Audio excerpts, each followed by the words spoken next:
She got dumped on New Year's Eve, then married his billionaire father for the ultimate revenge. The champagne flute shattered against the marble floor. Not from celebration, from shock, from betrayal, from the kind of pain that makes your whole body go numb while your heart screams in your chest. New Year's Eve 2023. The night Kamaria Thornwell thought she'd be kissing her husband at midnight.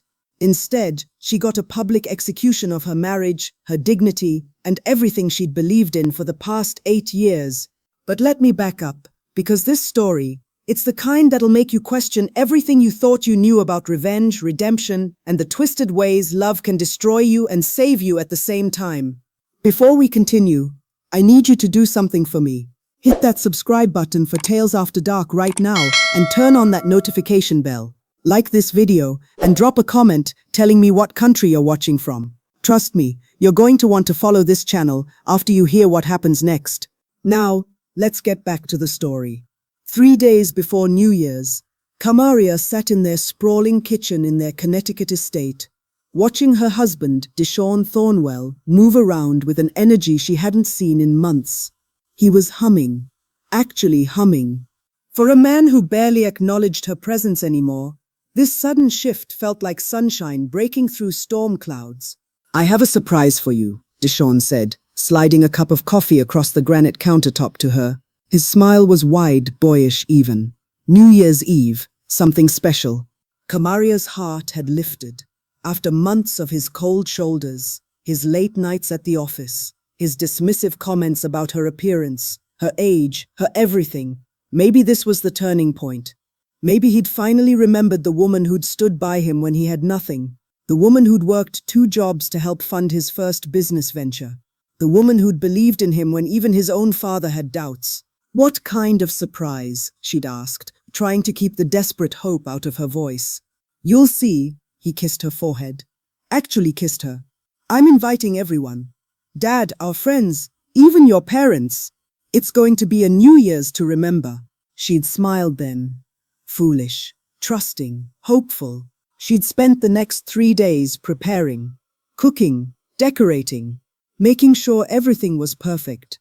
She'd even bought a new dress, midnight blue sequins that hugged her curves. At 39, she still had it, still turned heads.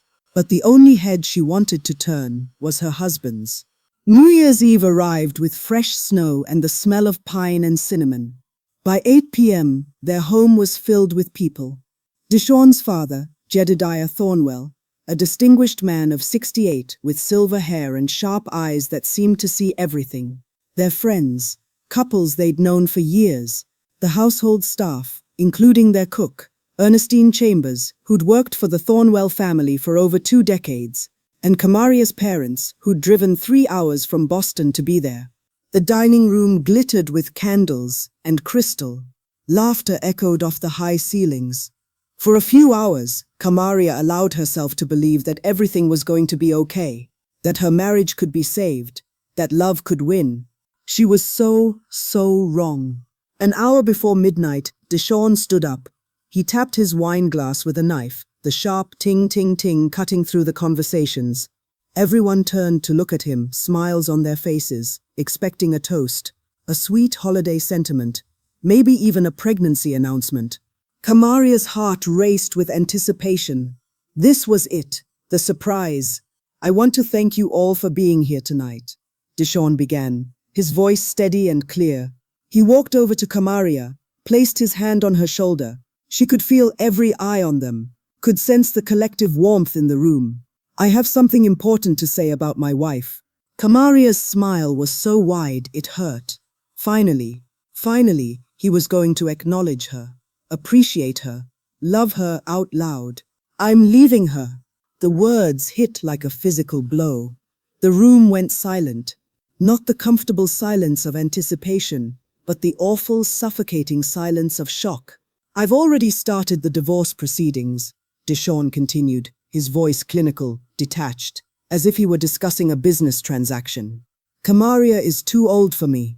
I need someone who can keep up with my lifestyle, my ambitions. Someone younger, more vibrant. I wanted you all here to witness this moment, because I believe in transparency." Kamaria couldn't breathe, couldn't move. The room spun around her. She heard gasps, her mother's cry of dismay, her father's angry shout. But it all sounded like it was coming from underwater, distant and distorted. "This is your surprise?" The words came out as a whisper, barely audible. But Deshaun heard them. He looked down at her with something that might have been pity, might have been satisfaction. "Consider it an early New Year's gift," he said. "Your freedom." Kamaria stood on shaking legs.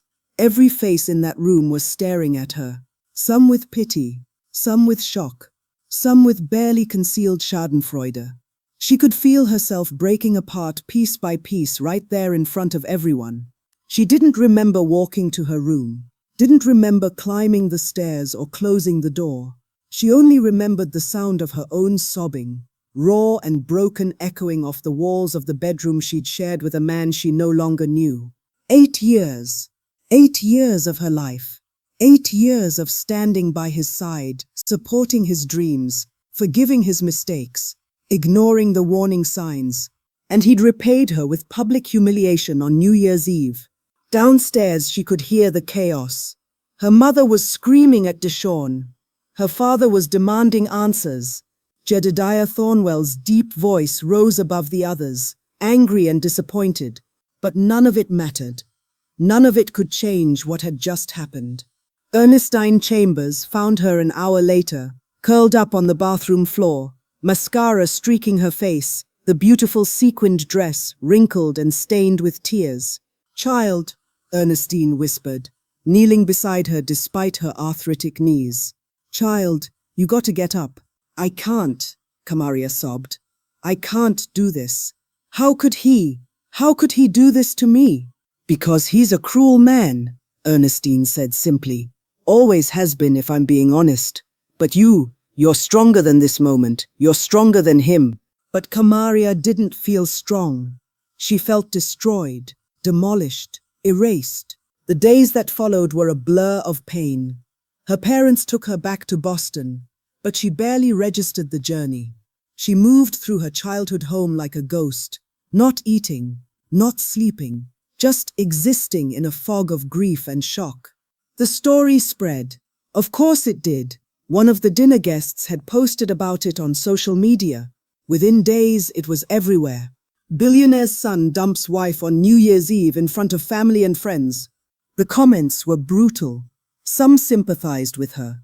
Others called her a gold digger who'd gotten what she deserved. Most just reveled in the drama of it all. Kamaria read every comment, every article, every cruel joke. She let the pain wash over her until she was drowning in it, until something inside her shifted, changed, hardened. Grief turned to anger. Anger turned to rage. And rage turned into something else entirely. Determination. 3 weeks after New Year's, Kamaria woke up with a clarity she hadn't felt in years. She looked at herself in the mirror, really looked, and saw someone she'd forgotten existed. A fighter, a survivor, a woman who'd built herself up once and could do it again. But first, she needed revenge. Not the petty kind, not slashed tires or angry phone calls. No, Kamaria wanted the kind of revenge that would make Deshaun regret every choice he'd ever made. The kind that would destroy him from the inside out. The kind that would make him understand exactly what he'd lost. She made a list.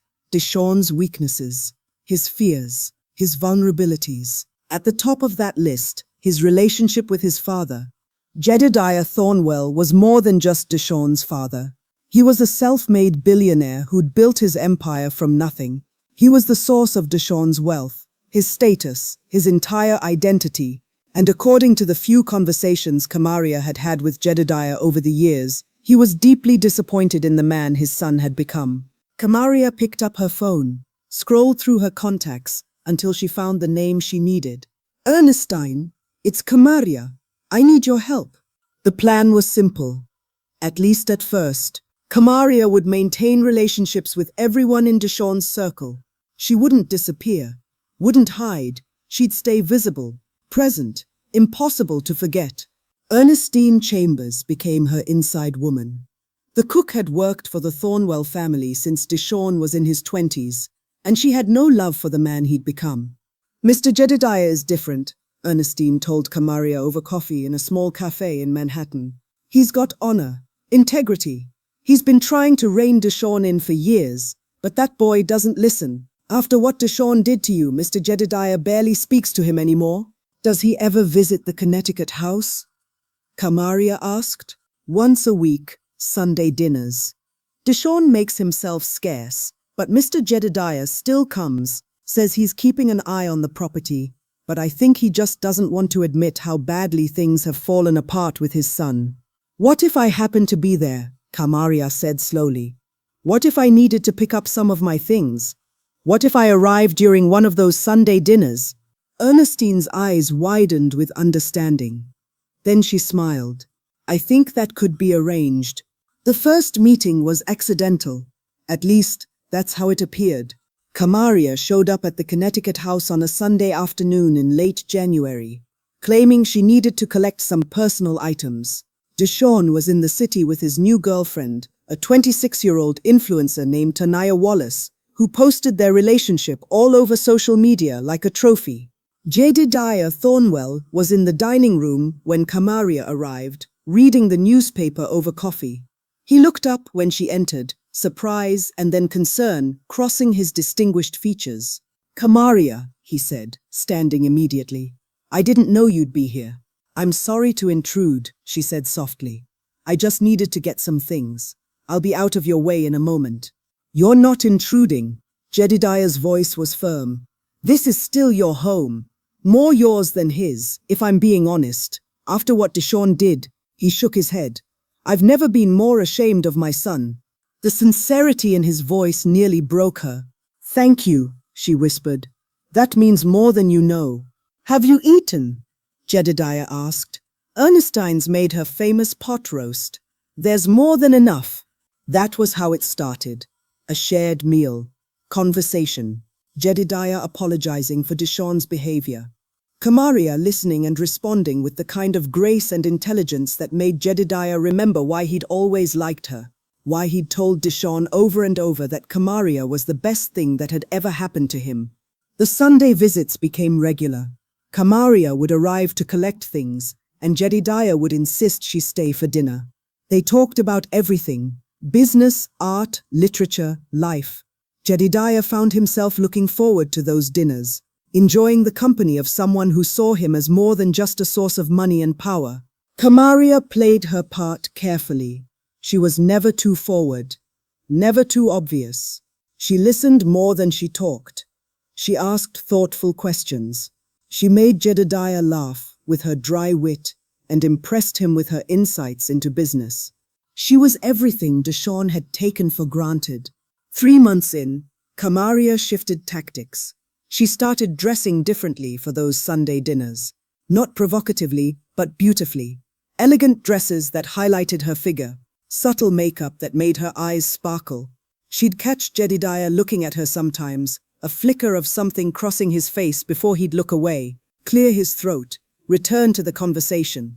She began touching his arm when she laughed, standing closer than necessary, letting her hand linger on his when she passed him a dish. Small things, barely noticeable things, things that planted seeds. Jedediah noticed. Of course he noticed. He was 68, not dead. And Kamaria was a beautiful, intelligent woman who seemed to genuinely enjoy his company. 4 months after New Year's, on a Sunday evening in late April, Jedediah looked across the dinner table at Kamaria and said, "We should talk about what you're really doing here." Kamaria's heart stopped. Had she been too obvious? Had she ruined everything? "I don't know what you mean," she said carefully. "Yes, you do." Jedediah's voice wasn't angry, it was knowing. "You want revenge on Deshawn. You think getting close to me is the way to hurt him. And you're right, it would absolutely destroy him." Kamaria opened her mouth to deny it, but Jedediah raised a hand. "Don't," he said. "Don't insult my intelligence by lying. I've been watching you, Kamaria, the way you dress, the way you act, the way you've been trying very subtly to seduce me for months now." Shame flooded through her. She'd been caught, exposed. "I'm sorry," she whispered. "I'll leave." Sit down.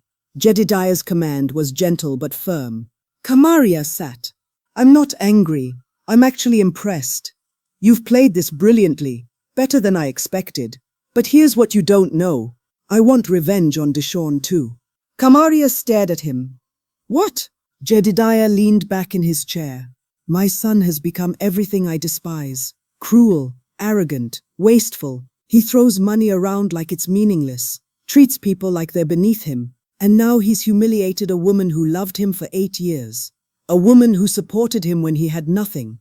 I've been looking for a way to teach him a lesson he'll never forget. What are you saying? Jedediah reached into his jacket pocket and pulled out a document. I'm saying we help each other. You want to hurt Deshawn? Fine, marry me. Become the wife of the man he respects most in the world, his own father. And in return, I'll give you something that'll secure your future forever. Kamaria's hand shook as she took the document. It was a contract, a prenuptial agreement, but unlike any prenup she'd ever seen. If you marry me and help me execute my plan for revenge, Jedediah said calmly, I will transfer 40% of my assets to you. We're talking about billions, Kamaria, not millions, billions. You'll never have to worry about money again. You'll have the power to do whatever you want with your life. And Deshawn will lose his mind. Why? Kamaria asked. Why would you do this? Because Deshawn isn't my biological son. The words hung in the air like a bomb. Kamaria's eyes widened. What? My late wife couldn't have children, Jedediah said quietly. We tried for years. Every treatment, every specialist, nothing worked. When she was in her early 40s, we adopted a baby boy from a private adoption. We raised him as our own, loved him, gave him everything. I gave him my name, my legacy, my fortune, and he's repaid me by becoming a monster. Does Deshawn know? No. My wife and I decided never to tell him. We wanted him to feel secure, loved, ours. But now, Jedediah's jaw tightened. Now I think it's time he learned that blood isn't everything, that the fortune he thinks is his birthright doesn't belong to him at all. Kamaria looked down at the contract. Her hands were still shaking, but now it was from excitement rather than fear. This was more than revenge. This was justice. There's one condition, Jedediah said. This marriage stays real until my plan is complete. You live with me. You act as my wife in every way that matters publicly. You help me prove to Deshawn that he's lost everything. After that, if you want to leave, you can, with your 40%. No questions asked. And if I want to stay? Something flickered in Jedediah's eyes. Then we'll figure that out when the time comes. Kamaria signed the contract without hesitation. The announcement came 3 weeks later. Kamaria Thornwell, billionaire businessman, pillar of the community, was marrying Kamaria Thornwell, his former daughter-in-law. The internet exploded. Social media platforms crashed under the weight of millions of people sharing, commenting, screaming about the scandal. News outlets picked up the story within hours. Billionaire marries son's ex-wife after New Year's Eve divorce. The headlines were everywhere. Deshawn's reaction was exactly what they'd hoped for. He showed up at his father's penthouse in Manhattan, screaming, threatening, demanding answers. How could you do this? Deshawn shouted, his face purple with rage. She's my wife, ex-wife, Jedediah corrected calmly. You threw her away like garbage. Remember? On New Year's Eve, in front of everyone. You said she was too old for you. This is about hurting me. No, son. This is about you finally facing consequences for your actions. Deshawn looked at Kamaria, who stood beside Jedediah, looking serene and beautiful in a simple white dress. You're a gold digger, he spat. You're using him. I learned from the best, Kamaria replied. You used me for 8 years. Seems only fair I get something in return. The wedding was intimate but highly publicized. Reporters camped outside the courthouse. Helicopters circled overhead. Every moment was photographed, analyzed, dissected. Kamaria wore ivory silk and carried white roses. Jedediah wore a perfectly tailored suit and looked at her with something that might have been real affection. When he kissed her after the judge pronounced them husband and wife, Flashbulbs exploded like fireworks. Deshawn tried everything to stop it.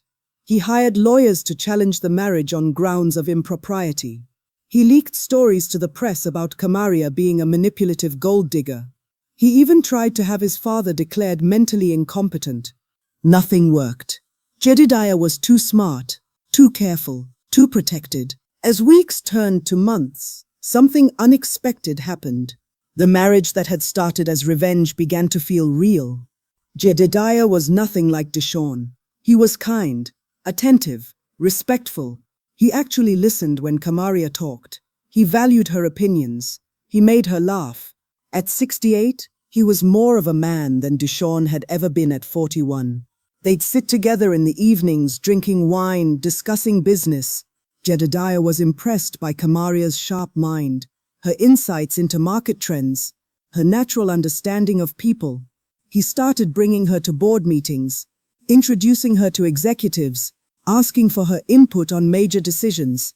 "You're brilliant," he told her one night. "I can't believe Deshawn was stupid enough to let you go." Kamaria felt something shift in her chest, something warm and unexpected.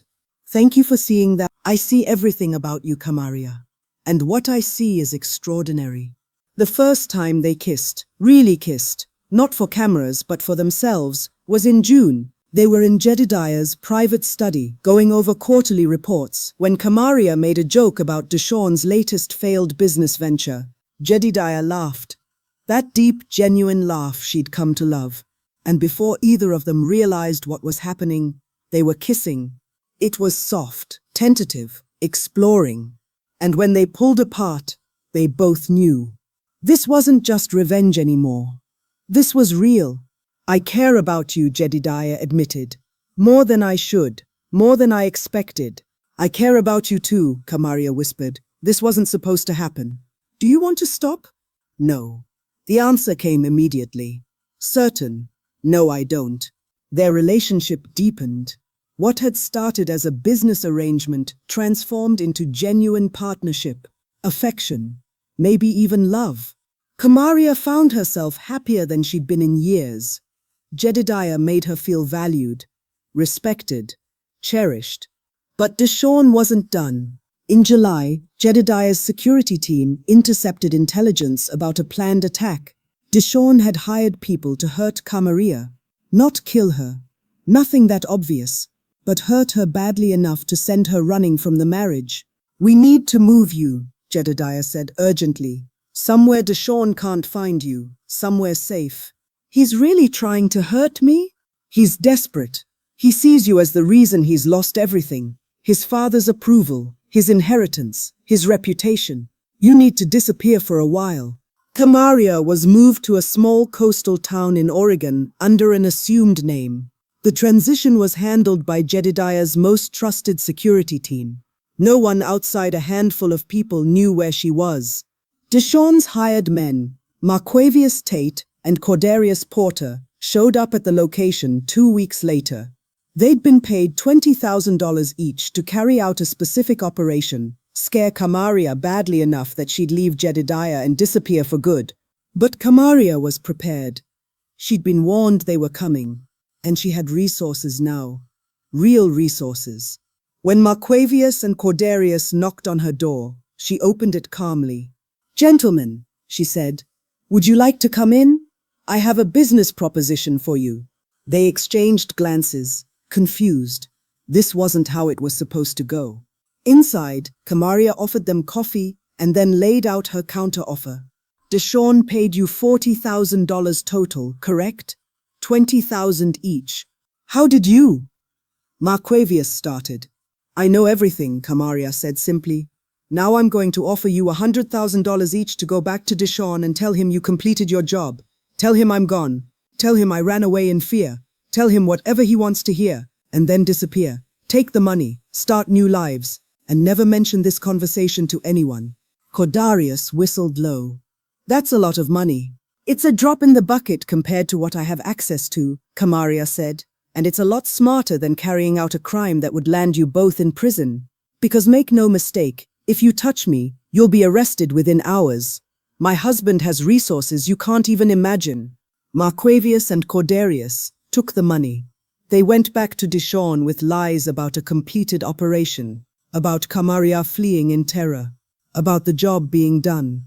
Dishon believed them. Why wouldn't he? He'd paid them. They'd completed the task. His problem was solved. He celebrated that night with Tanaya, drinking expensive champagne and laughing about his ex-wife's cowardice. He didn't notice his father's strange behavior over the following days. Didn't notice Jedediah making unusual calls, meeting with lawyers at odd hours, being unusually secretive. 3 days after Dishon thought he'd gotten rid of Kamaria, Jedediah called his lawyer to his penthouse.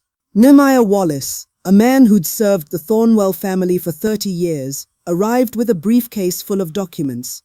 "I need to change my will," Jedediah said, immediately. "Sir, are you certain? These are drastic changes."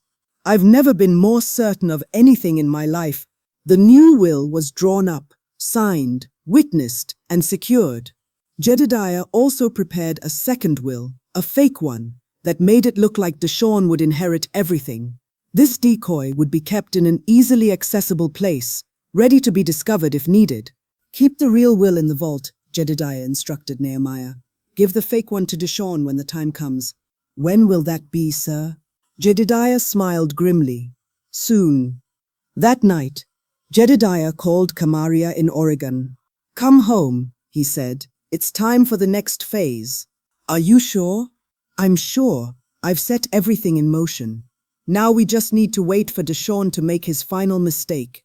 Kamaria returned to New York in secret. She stayed hidden in Jedediah's penthouse, out of sight, while Jedediah went about his business as usual.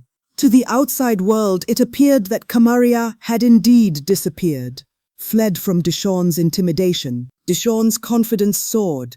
He'd gotten rid of his father's manipulative new wife. Now he just needed to wait for the old man to die and claim his inheritance. He spent money like water, buying cars, jewelry, properties, all on credit against his expected inheritance. Tanaya encouraged every purchase, her eyes gleaming with greed. "You're going to own everything soon," she purred. "Your father can't last forever, and once he's gone, we'll be the richest couple in America." Dishon believed her, believed that his adoptive father's fortune would be his. After all, who else would Jedediah leave it to? Kamaria was gone. There were no other relatives. The money had to go to him. What Dishon didn't know was that Jedediah had a final secret, the biggest one of all. Late one evening in August, Jedediah sat Kamaria down in his study. "I need to tell you something," he said.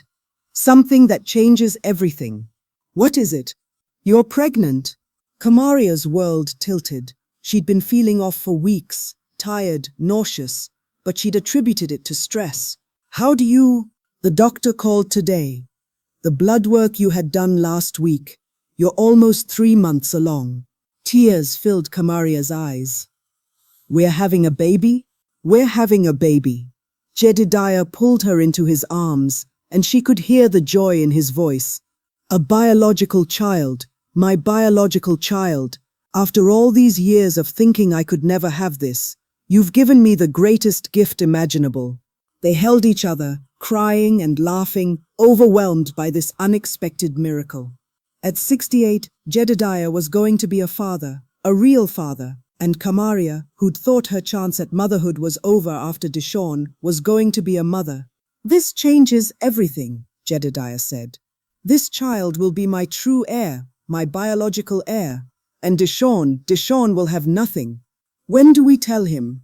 "Not yet. First we wait. I need him to make one more move, one final mistake that proves exactly what kind of man he is." In early September, Jedediah staged his own death. It was elaborate, carefully planned, absolutely convincing. He'd had a heart attack at his office. Paramedics were called. He was rushed to the hospital, and after hours of emergency surgery, he was pronounced dead. The news spread immediately. Billionaire Kamaria Thornwell, dead at 68. Obituaries praised his business acumen, his philanthropy, his legacy. Dishon publicly played the grieving son perfectly.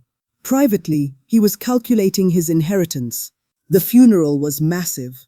Hundreds of people attended. Business leaders, politicians, celebrities.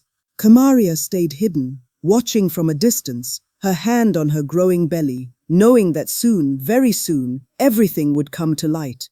3 days after the funeral, Deshawn demanded a meeting with Nehemiah Wallace, the family lawyer. "I want my father's will read immediately," Deshawn said. "I need to start taking over the company. There are decisions to be made." Nehemiah, playing his part perfectly, looked hesitant. "Perhaps we should wait. There are procedures." "I don't care about procedures. I'm the heir." "Read the will." Nehemiah pulled out the fake will, the one Jedediah had prepared specifically for this moment. He read through it carefully, and Deshawn's face lit up with greed as he heard himself named as the primary beneficiary. "I inherit everything?" Deshawn asked. "The majority, yes. There are some charitable donations specified, but the bulk of the estate, including the company, comes to you." Deshawn couldn't contain his smile. "Good. That's good. When can I take control?" "We'll need to file paperwork, transfer assets. Give it a few weeks." "A few weeks? I can't wait that long. I have expenses." "What kind of expenses?" Nehemiah asked carefully. "Does it matter? The money's mine now." And that's when Deshawn made his critical mistake. He started spending massively. He bought a yacht, a mansion in the Hamptons, luxury cars, designer clothes, jewelry, art. He threw parties that cost hundreds of thousands of dollars. He acted like the billionaire heir he thought he was. Except he wasn't. The money wasn't his. The credit he was using was based on a false premise. And every purchase, every transaction, every extravagant expense was being documented. Tanaya egged him on, spending even more recklessly than Deshawn. She bought designer handbags by the dozen, commissioned custom jewelry, hired personal shoppers. She quit her influencer career entirely, declaring that she was too rich to work now. 2 months after Jedediah's death, Deshawn had burned through millions in credit. His creditors were getting nervous. Bills were piling up. His accountant kept calling with concerns. "You need to meet with the board," the accountant said. "You need to formally be appointed CEO so you can access the company accounts." Deshawn agreed. He scheduled an emergency board meeting, demanding that all executives attend, but turnout was low. Many of the board members claimed scheduling conflicts. Others simply ignored the summons. "This is unacceptable," Deshawn fumed. "Don't they know who I am?" "Perhaps they're waiting for a more formal transition," Nehemiah suggested. "Fine, schedule another meeting tomorrow. Make it clear that attendance is mandatory." The meeting was set for 2 p.m. the following day at Thornwell Corp headquarters. Deshawn arrived early, dressed in his finest suit, Tanaya on his arm like a crown jewel. He'd rehearsed his speech, practiced his authority. This was his moment, his coronation. The conference room filled slowly. Executives, board members, department heads. They all looked somber, uncomfortable. Deshawn attributed it to grief over his father's death. He didn't realize it was something else entirely. At exactly 2 p.m., Deshawn stood at the head of the table. "Thank you all for coming," he began. "As you know, my father, the great Jedediah Thornwell, passed away 2 months ago. It's been a difficult time for all of us. But life goes on, and so must this company. Today I'm here to formally accept my role as CEO and chairman of Thornwell Corp. I promise to honor my father's legacy while bringing this company into a bold new future." He paused for applause. None came, just uncomfortable silence. The conference room door suddenly burst open. Every head turned, and there, silhouetted in the doorway, stood Kamaria. She was radiant, her dark hair styled elegantly. She wore a fitted burgundy dress that showed off her now obvious pregnancy. Her hand rested protectively on her rounded belly as she walked into the room with her head held high. Deshawn's face went white. "No," he whispered. "No, you're supposed to be dead," Kamaria finished calmly. "Gone? Destroyed? Sorry to disappoint you, Deshawn. I'm very much alive, and I have some interesting news to share with everyone here. Deshawn was shaking. This isn't possible. I had you. He stopped, realizing what he was about to admit in front of witnesses. You had me what? Deshawn, Kamaria pressed. Had me attacked? Had me threatened? Had me driven away? You're lying. You're a liar and a gold digger, and I'm pregnant. The room erupted in shocked murmurs. Deshawn stared at her stomach, his mouth opening and closing like a fish. That's right, Kamaria continued. I'm carrying Jedediah Thornwell's child, his biological child, your father's actual, real blood heir. That's impossible, Deshawn stammered. He couldn't have children. My mother, your adoptive mother couldn't have children. Kamaria corrected gently, but I can, and I am, 3 months along, which means this baby was conceived, while Jedediah was very much alive. You're lying, Deshawn shouted. My father is dead. You can't just… The doors opened again. This time, a figure in a wheelchair rolled in. The room went completely silent, because sitting there, alive and well, was Jedediah Thornwell. Deshawn actually screamed, a high-pitched, terrified sound. No, you're dead. I saw you die. You saw what I wanted you to see, Jedediah said calmly.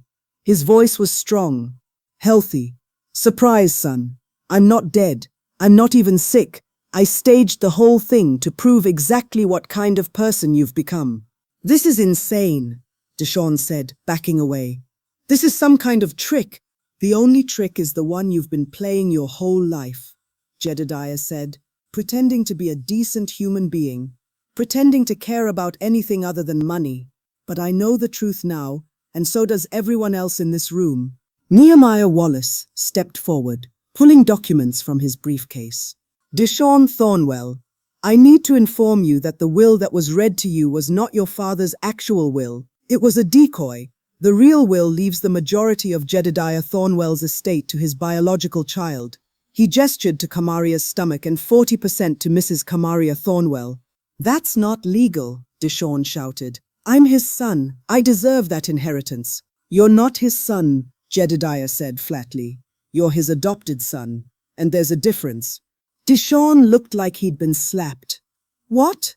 Kamaria reached into her purse and pulled out a folder. Adoption papers, she said, sliding them across the conference table. You were adopted at 6 months old through a private agency. Your biological parents were a struggling young couple who couldn't afford to keep you. Jedediah and his wife gave you everything, love, opportunities, wealth, and you repaid them by becoming cruel. No, Deshawn whispered, picking up the papers with shaking hands. No, this can't be true. It's true, Jedediah said.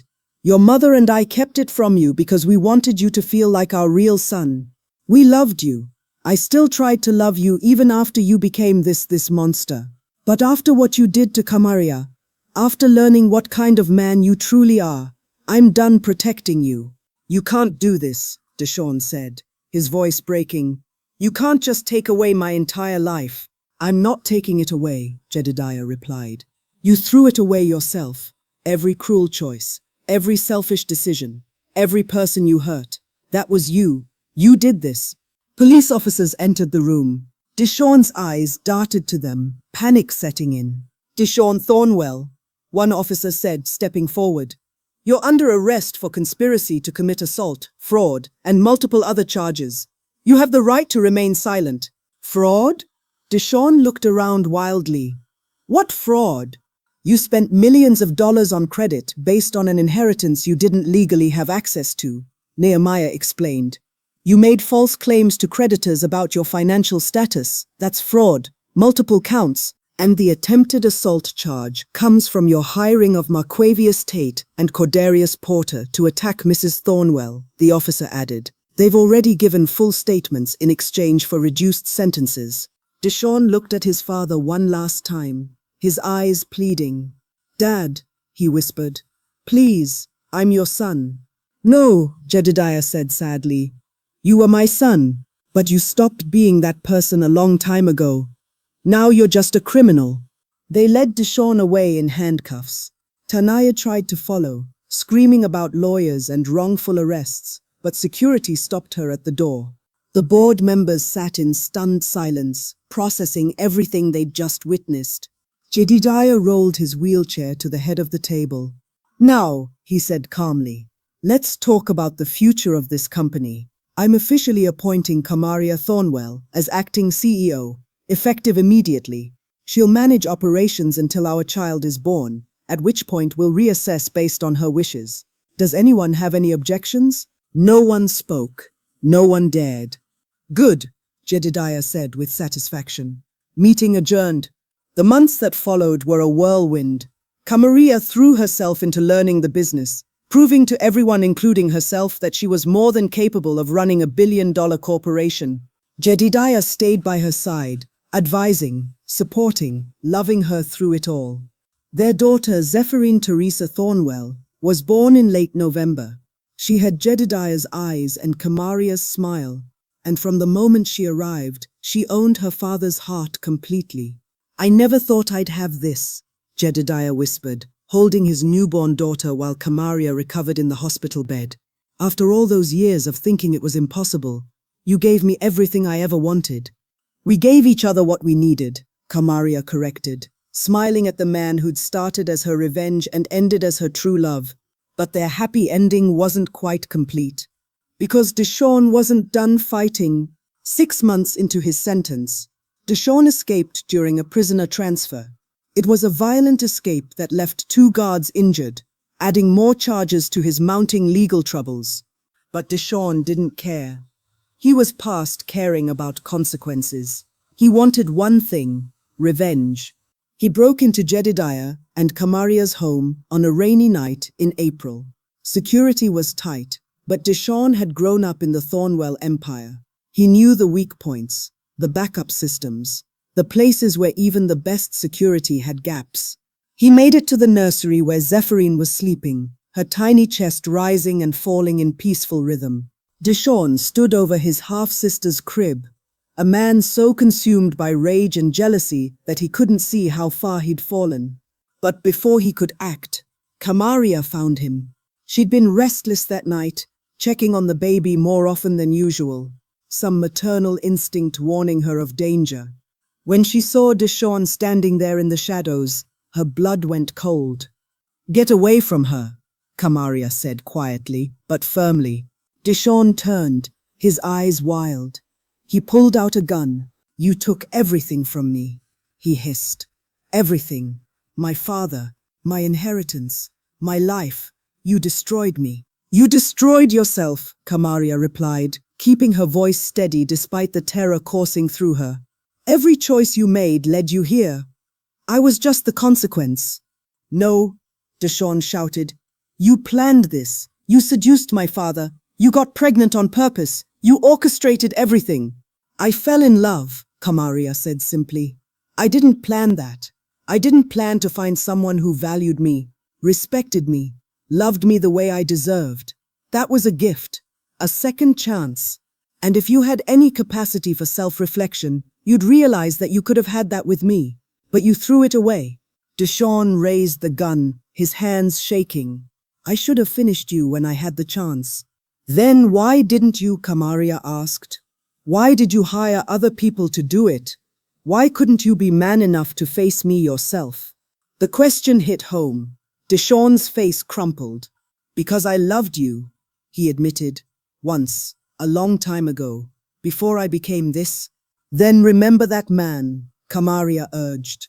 "Remember who you were before greed and pride corrupted you. It's not too late to stop."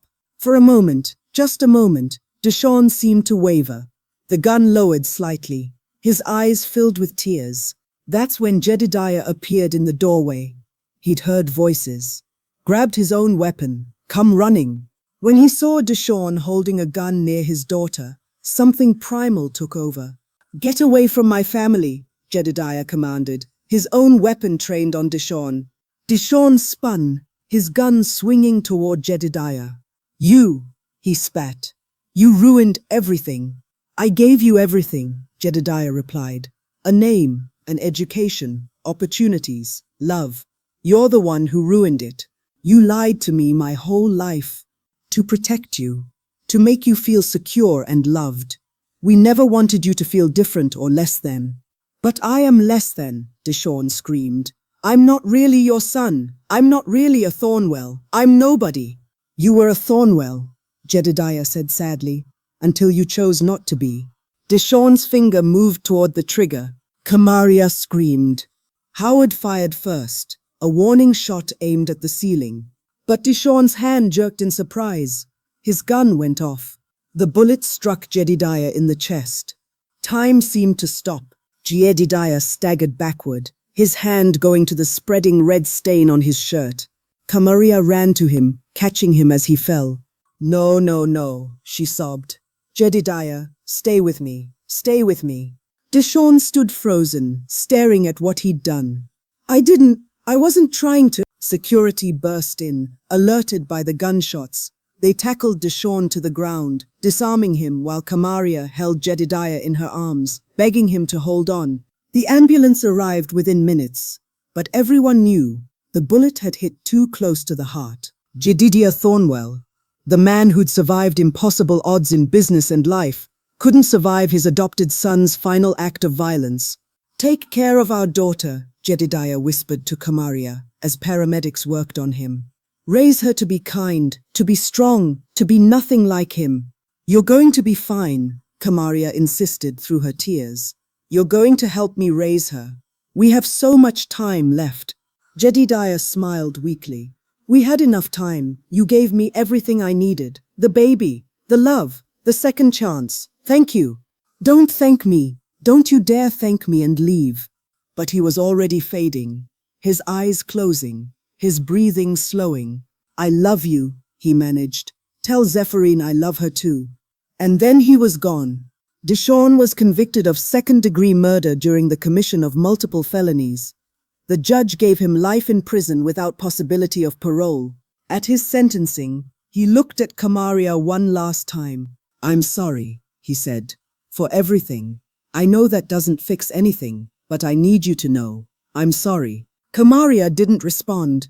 There was nothing left to say to a man who'd destroyed so many lives, including his own.